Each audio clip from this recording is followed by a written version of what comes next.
Welcome to another video that we haven't recorded in a while. We actually recorded the video last week in the car because that was the only time we had. And because the way I was holding the camera with the microphone, nobody was able to hear anything. I posted the video on YouTube, and one of our friends texted me. She's like, "By the way, I don't know if it's my phone, but I cannot hear anything." So, with that being said, we're gonna resume, or we're gonna do another one of post World Championships, how we felt, what's happening, and maybe some tips for somebody. We're just trying to wing it. We don't have really things that we definitely want to talk about, but I know that we had some questions on social media about the worlds and stuff like that. Plus, for us, this was a big one because this is our first world champion. Um, Individually. Individual, yeah. We're super proud of Aiden and super proud of Premier Fencing team and the parents and everybody because we're going to talk about in a little bit how this is a team effort. One fencer cannot achieve everything on their own. It needs the structure of the club members, the unity. Unity is the right word, right? Unity Yeah.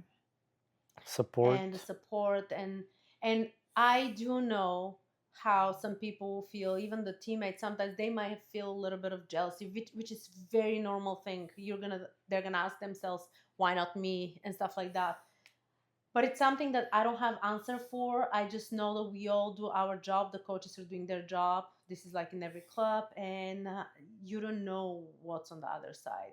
Who's going to become a world champion, or if somebody's going to become a world champion. Of course, the goal is for us helping the athletes achieve their goals.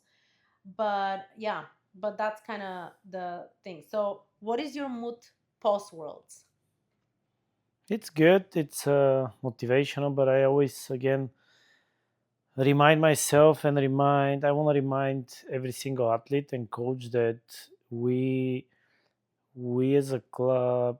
I want to say I don't want to say failed, but at the same time, we failed to qualify with the first two fencers 15 years ago. We finished fourth and fifth, and that was painful. And then two again good friends of ours back then and good athletes. It was I think Eli and Andrew and Darius This Fencer. is an amazing generation. So it was crazy how again it's one of those examples where we had a year just like this, and I never assumed that first we're gonna go to World Championships yet because we don't know that. I mean, it's a whole season. You do your best to perform gradually and see, and you get tired at some point, so you gotta bounce back, and you gotta. It's really again. It's this year had an amazing fencers that did not qualify. That's I want to outline this, and Yeah. again, our friends we know very well, our colleagues, and they work hard, and everybody works hard. It's just sometimes where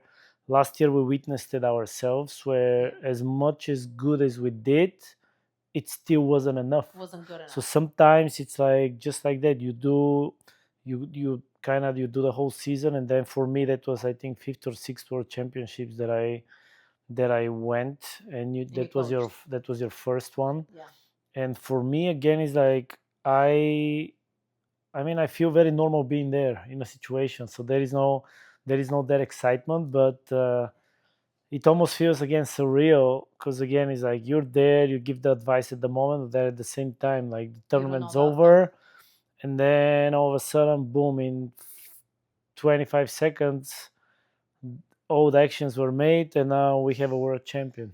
It's It's very just surreal. it's surreal. So yeah, I wanted to add that this is my first world championship that I'm coaching cadets or juniors, and the reason for that is because every time we had a fencer qualifying, I was either pregnant with one of our kids or what I was deciding to stay at home.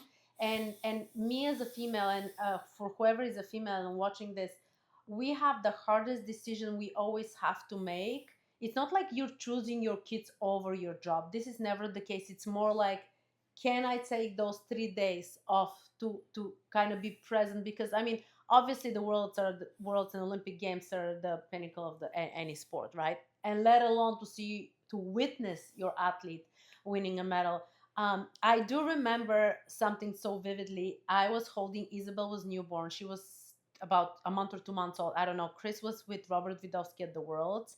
And I remember he called me. He's like, "Oh my gosh, he got silver medal." I was like, it's you're going through all those emotions because you're holding your newborn baby, which I will never leave her to be at the Worlds. But at the same time, you have this FOMO. I was like, I want to experience that for 5 minutes and stuff like that. And you as a female, you as a mom, you always have to choose one at the moment and be okay with that decision. And I think like I have a lot of people ask me, a lot of women who are whether they have like crazy jobs and demanding, and whether they're coaches, how do you deal with that? And I think Chris gave me one day this kind of advice, because he, do you remember when we were going, when Isabel was still like a baby, or you the other kids, and I was still kind of upset at the hotel because I was missing them, even though the kids don't know that you're gone. Literally, my mom was here with them, they're fine, but you as a mom, you're feeling the guilt of like, I'm not there. And I remember you said something that it stuck with me. You, once you commit that you're going to be here in coaching, I don't want you to think about anything else, unless it's something major that we need to discuss, which stuff has happened and we had to, our kids had to go to the doctor, whatever that is. But I do remember vividly this.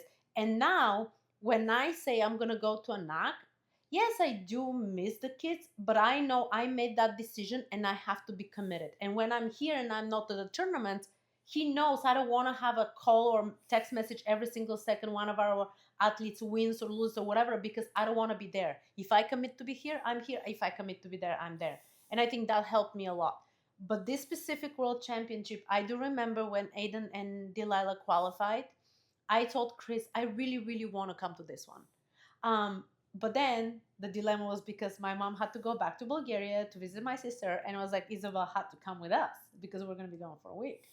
So the fact that I witnessed one of our fencers winning the world championships, my very first world championship, Delilah being incredible, top 16. Even though for some people that might not be a big deal, for me it's a huge deal. You're one of the top 16 in the world. Also, the way our athletes, USA athletes, make the Team USA is absolutely brutal, and that's another conversation.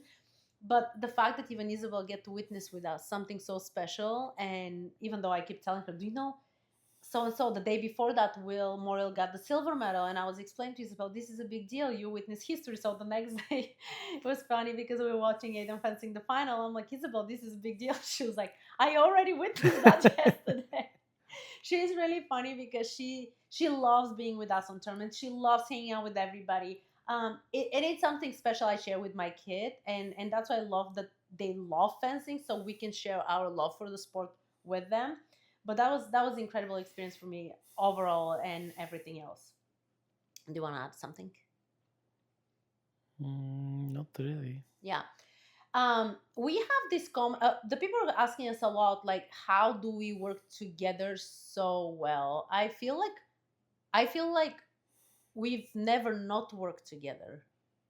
I mean, we had a little Yes, bit yeah, we've done a lot of things in actually Chicago. together. In Chicago, we worked only in the pizzeria place together, but we didn't really work that much Yes. together. We trained together, but yeah, when we started dating with Chris, we started training together. But like um, overall, like we're just used to working together, and it's more like I think we know each other so well. When I'm like stressed out and stuff, he doesn't really kind of bother me. But the funny thing is, like, I think we go crazy on different times. We don't go crazy at the same time. Yes. I don't know how we scheduled that part, but yeah. Um, One thing I want to add. yes. So again, one of being part of the World Championships with the USA team is great because again, it's since my very first, I will never forget my very first World Championship that I attended as a coach. I was able to witness again how we have the team spirit, the team organization, the team leaders, where our team is supported in a way, and we are Yeah. supported on every single level you can think of. We want to take Caitlin, of course, Caitlin, and Peggy, Brian, Ryan, and I'm forgetting the other guy who was the physical. Was it Alex? I'm so Kim, sorry. I'm sorry if I'm missing anybody's name. And then the armors.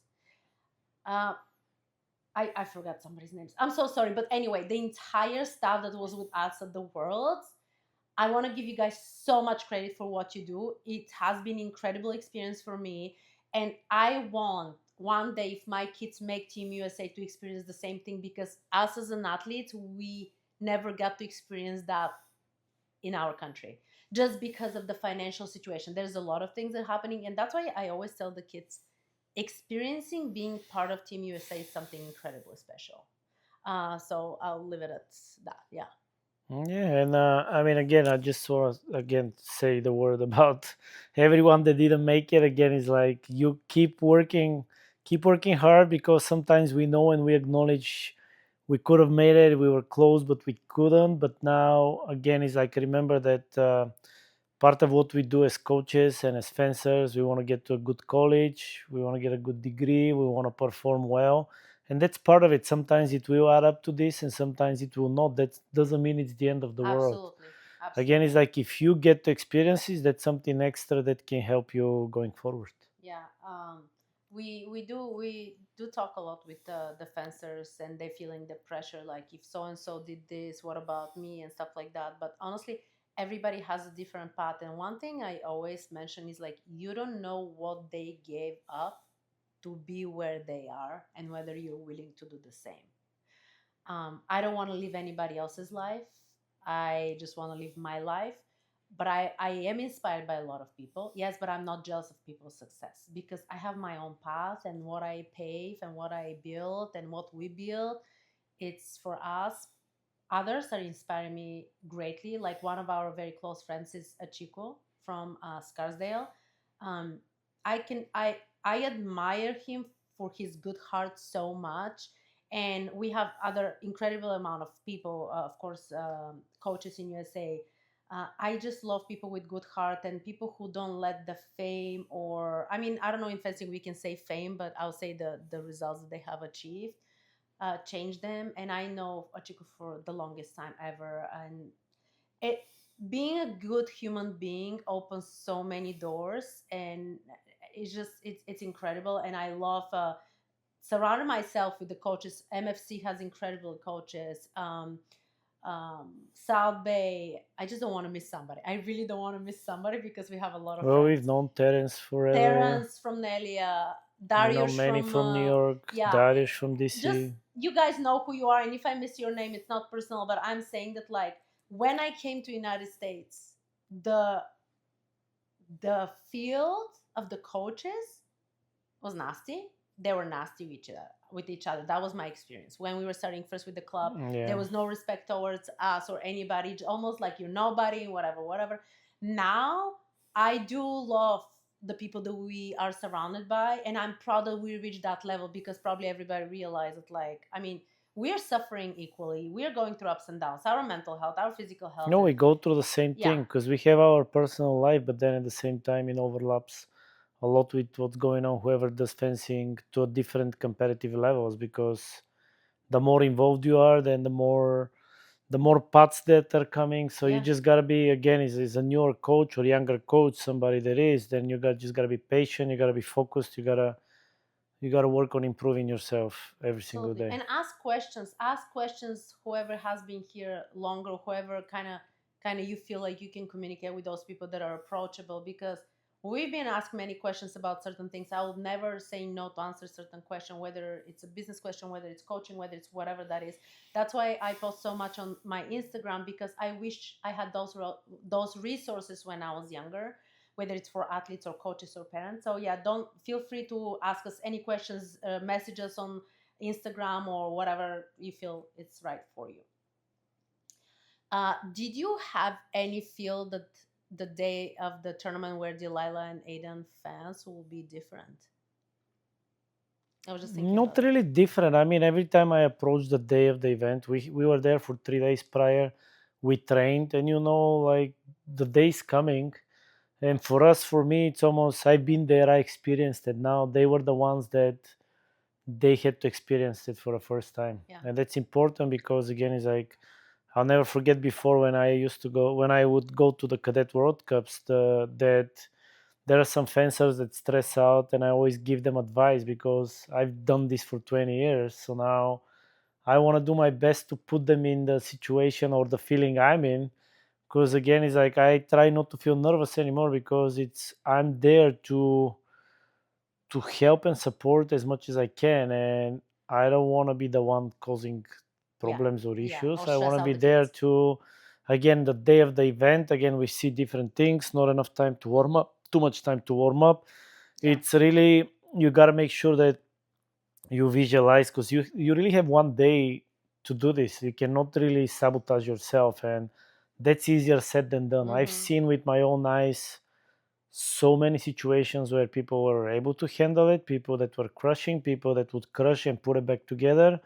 Really a roller coaster, where this is our sport. Again, it's like, it's really how you're gonna do your best to manage it. It's very difficult for one person to be winning all the time. It's just, It's impossible. it's not. It's seasonal. It's the day. It's this week. It's And the things that things are changing, it's almost like it's so seasonal. Like one club is doing better certain seasons than other club, and not like the other club is not, the kids are not talented, no, the coaches are not. it's yeah. It's just sports, and that's what sports are, and that's how sports are. And when parents are freaking out about, let's say, their kid not achieving certain results, knowing that the coach is, if you know the coach is doing their best, honestly, there's nothing you as a parent can do. If the kid is training, if the kid is going to Germans, it's like there's nothing you can do. And sometimes the things are not gonna turn the way you want, and that's Well, okay. you gotta be consistent. That's the bottom part. It's like, it's not always. We've seen it with our own eyes. Different fencers, different generations, different outcomes, different 14-14s, Absolutely. different events, different age group. It's so many variables that you just have to kind of ignore in a way, and just focus on your path of doing the right thing Um, every day. one thing that I was talking to, I think I was talking more to the girls, I think, than the girls. I don't remember when. It's like, the girls weren't happy with their results, of course, because the Team USA in general, as the fencing, they do have a lot of pressure of getting medals and stuff. And I do wanted to remind the girls that the fact that you made Team USA, it's such a huge deal. It's such an honor, and you've done something big. And it's crazy because when the season starts, everybody's trying to make to make top 20 for cadets to travel, and everybody's excited making top 20. Then when it's about the team, everybody's fighting to get the team, and I'm like, you guys never sit down to celebrate you, how much you work for this, how hard you work for this, your mental health, your travels. It's insane. And I was like, make sure that you're just soaking everything in. You're just sitting here and you're like, holy moly, I just made it. I am here, whether you made the medal or not, because only one is winning technically. I mean, if you want to be very technical, only the first place is winning. Yes. um what else? Okay, so we talked about the mental health for those who don't achieve their goals. It's just like, you know fall in love with the process. And the process is painful and difficult. I go through my own ups and downs, and people always think that, okay, we always achieve. No, we don't achieve always everything. Do you know what makes me happy is when we have a milestone and I sit down and think about the people who have told us that we'll never make it. That's when my heart is happy. I'm just thinking in my head, watch me now.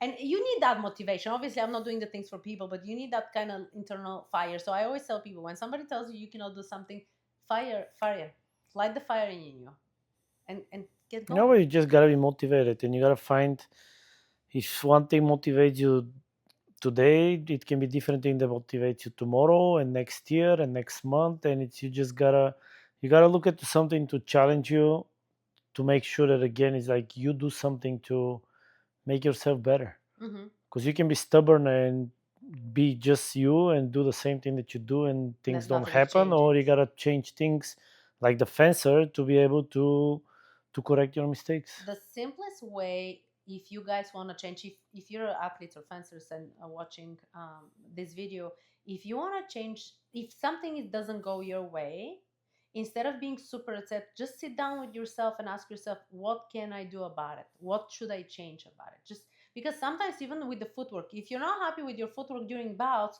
what are you going to do about it? Well, do better footwork during the practices, because a lot of fencers, I would say, are not focusing on good footwork during practices. And I keep emphasizing how important the footwork is. What about the reading something about psychology and the mindset? This is so important. This is huge percentage of who you become as an athlete and as a human being. It's not something like, oh, I'm gonna ask my coach how to fence the same way I fence the tournament. I kind of made top eight. Well, it doesn't work that way. You gotta know yourself. Write down notes like how did you feel? What was going through your head? What was something that you listened to, watch? Who did you talk to? Like there's just so many details that you need to know, so we kind of figure out what is the formula And for you. for different, yeah, Yeah, different fencers, different athletes, different minds. yeah, 150,000 different things can work 150,000 different ways. It's like absolutely. that's our sport, or any Absolutely. sport that's Yep. competitive. So I mean, I think that's it. We can wrap it up with that, unless you think about Yeah, I something. mean, now you start thinking about, okay, how we gonna do better going forward, and just keep. We're back to work again. Yep. We took a whole week of being jet lagged for some reason. But we were in the club. We were in the club training. every We were day. We training were the kids. training because now we're gonna have more tournaments coming up, weekend after weekend after weekend, Yep. and life goes on. Life goes on, guys. Whether you win or whether you lose, We're life gonna goes on. prepare now. Our long run here is preparing for nationals in July to make sure we can help as many kids as possible, educate the parents what they should do, what they should not do, Yeah, so they're on the right track to be the best they can be. absolutely. So thank you guys for watching our video. If you have any questions, or you want us to create more videos about certain subject, just leave a comment, whether it's YouTube or on our social media. We're trying to be more present with the videos, but as you know, and I keep repeating myself, and probably it's getting annoyed, that it's the schedule is so crazy. Well, we'll do our best to record. We'll see Yep. from car, from the garden, from the tournament. The garden. We'll do our best. All right, guys. Thank you for watching, and I'll see you in our next video. Bye.